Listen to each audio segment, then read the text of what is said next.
previously during the investigation. I don't take it up the ass. We rejoin Detective Mann while he's having nightmares of last year's event. Or, as we'd call it, the previous movie. And yes, this is 1 year later. Cliffhangers be damned. Remind me of the first time we had sex. Remember? Mm-hmm. It's exactly a year ago. The very heterosexual Detective Mann is now seeing Mark from the first movie. You're just still seeing me, when I, on the other hand, am having a relationship with you. And it's going great. But before their relationship drama gets to unfold, a conveniently timed news broadcast, appears.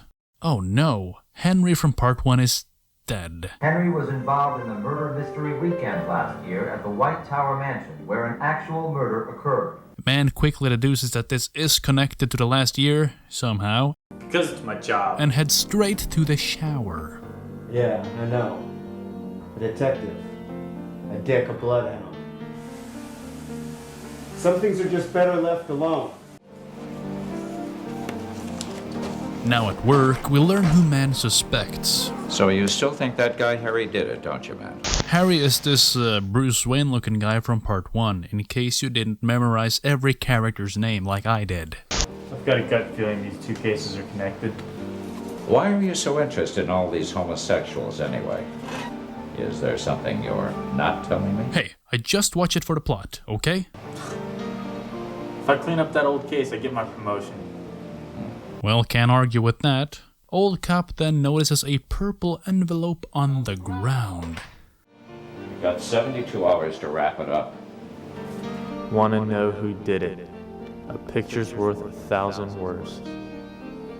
Mann heads over to Henry's apartment, aka the crime scene. Doesn't seem to be a lot of evidence left, seeing how the police have already done their job. However, following his purple clue, Mann finds this ripped picture of a, shall we say, happy man?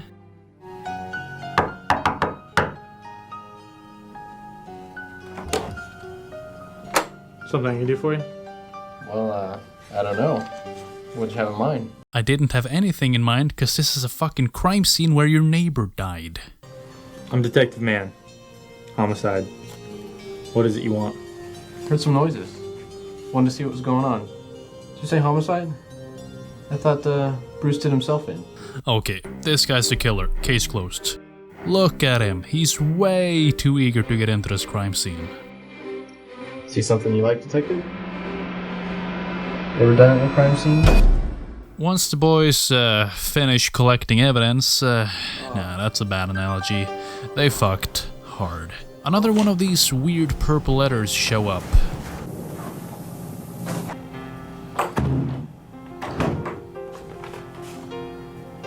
Oh wow, that's honestly I can't tell due to the resolution, but I guess there's a pretty big clue hiding behind those pandas.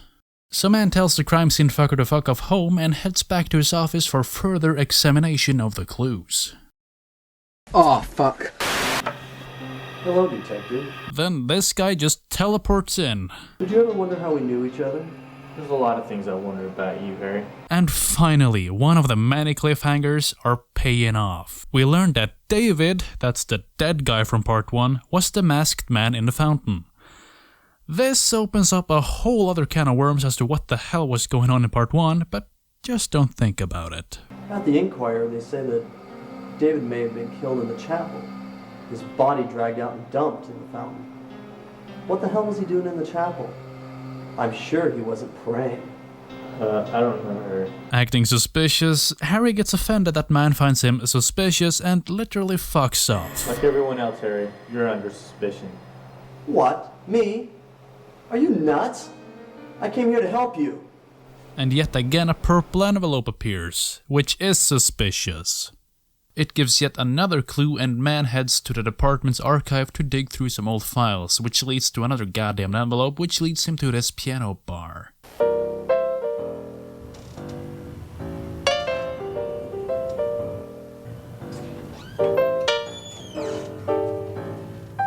Man grabs himself a beer to man himself up and tries to sweet talk the piano man.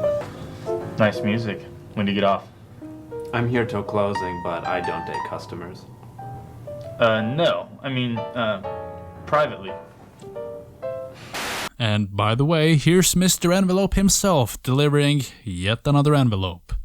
Guess the movie decided not to do a cool reveal, cause I don't know who the fuck this guy is. Paper delivery, mister. What do you look like? Where'd you go? Headed towards the back. Wasn't paying much attention.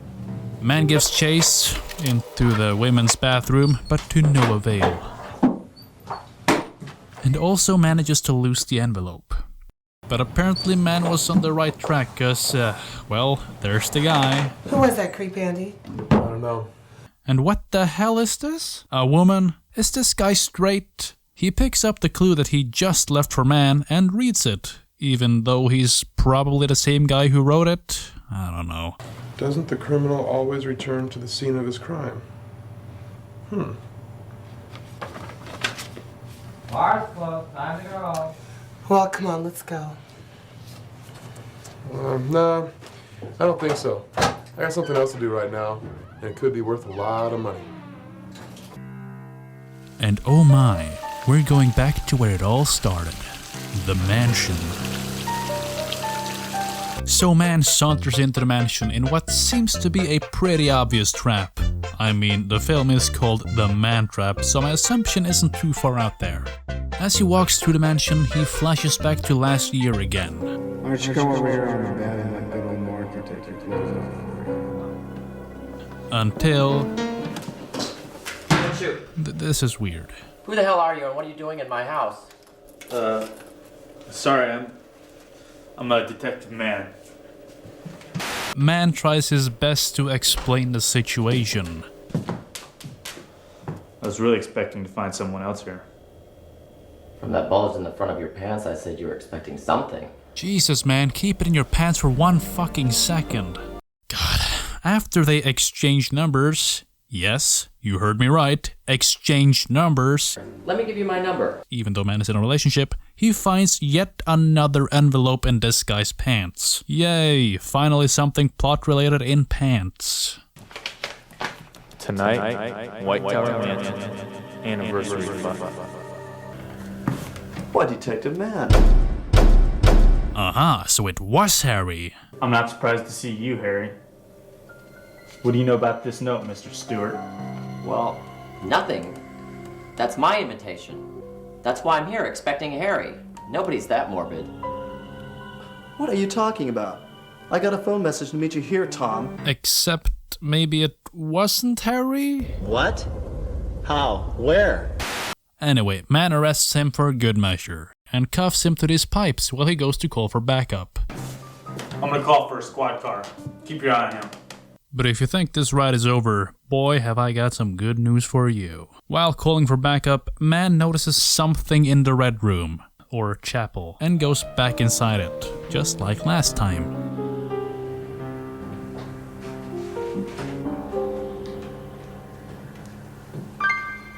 Weirdly enough, Envelope Man is also here, and we get a sinister callback to the first movie. Lock the door. Now, I didn't show this scene in my review of part 1 because A, I didn't expect it to be a major fucking plot point, and B, because Twin Peaks joke. But anyway, in part 1, Man entered and a mysterious unseen man, gave him good advice. And that's it. Now the same thing appears to be happening to Envelope Man. Is that you? Take off your clothes. What? Take off my clothes. Just do it, if you want the fuck of your life. And the mystery man is... Mark? What the fuck? And from here on out, the movie goes batshit insane. Mark takes a hard turn from giving lover to fucking psychopath. Just what did you tell the detective? Nothing. I never even talked to him. That's all I wanted to know. And just before he's about to blow this boy's head off, Man walks in. Oh God, I'm sorry. I never meant for you to catch me here with someone else. Yeah, I don't think that cheating is what's on Man's mind here. Mark confesses that he was the one who murdered David last year. I love you. When I saw you in here with David, I just freaked out. We had a fight, he pulled a gun, it went off. It was an accident. So let me get this straight. Last year, like 20 minutes after you met and had sex with Man, you fell in love with him. And when Man fucked the mystery man, which apparently was David, aka the dead guy, you got so jealous and just had to kill David. Then what the fuck's the deal with the envelope and the new murder mystery? Realizing that none of this makes a lick of sense, Mark makes a run for it.